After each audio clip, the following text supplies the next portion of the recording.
Assalamualaikum warahmatullahi wabarakatuh.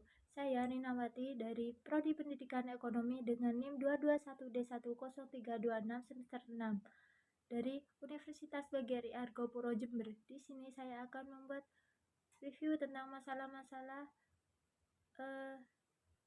yang terjadi di Indonesia. Untuk memenuhi tugas yang sedang saya tempuh yaitu studi multikultural. Nah, dari review permasalahan pertama, oke? Nomor 1. Kondisi Indonesia yang saat ini berada dalam suasana aman dan tentram, sekecil apapun konflik yang terjadi di masyarakat berusaha diselesaikan pemerintah dengan lebih bijaksana dan komprehensif. Namun, potensi konflik multikultural Indonesia di masa depan masih ada dan bisa terjadi karena salah satu kurangnya keadilan hukum dan ekonomi. Bagaimana pandangan saya sebagai generasi muda atau calon pendidik melihat hal tersebut, sepakat atau tidak? Oke.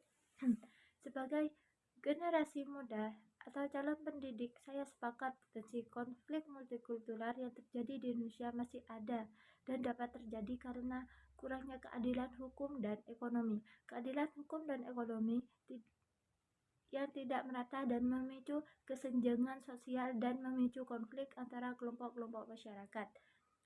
Saya percaya bahwa sebagai generasi muda, kita dapat memiliki peran penting dalam mencegah konflik multikultural Indonesia. Kita dapat melakukan hal seperti meningkatkan kesadaran dan pemahaman tentang keragaman budaya dan agama di Indonesia. Nah, di Indonesia itu bukan cuma satu agama saja, dan jangan pernah merasa bahwa agama kita yang benar, yang merasa paling benar. Nah, karena apa? Itu memicu terjadinya konflik nantinya. Ketika kita merasa paling benar, aliran yang lain itu salah. Nah, tidak seperti itu. Nah, kita itu harus paham bahwa memang di Indonesia itu tentang budaya dan keberagamannya, juga agamanya itu sangat bervariasi. Nah, dan sangat banyak macamnya. Selanjutnya, mempromosikan nilai-nilai toleransi dan menghormati perbedaan. Nah, ketika kita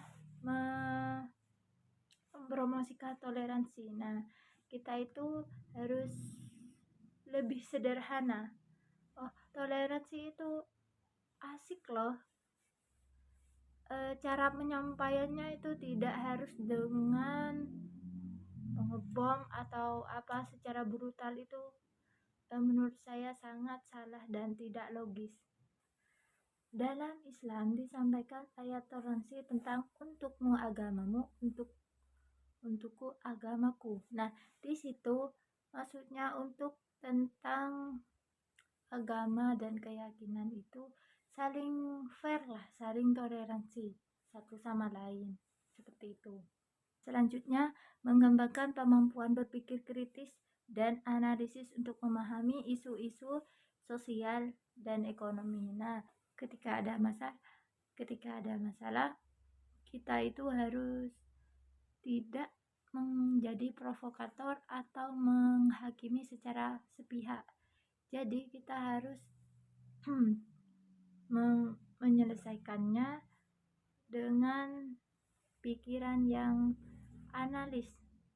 Kita harus tahu dulu apa sebab awalnya. Kita itu harus memahami.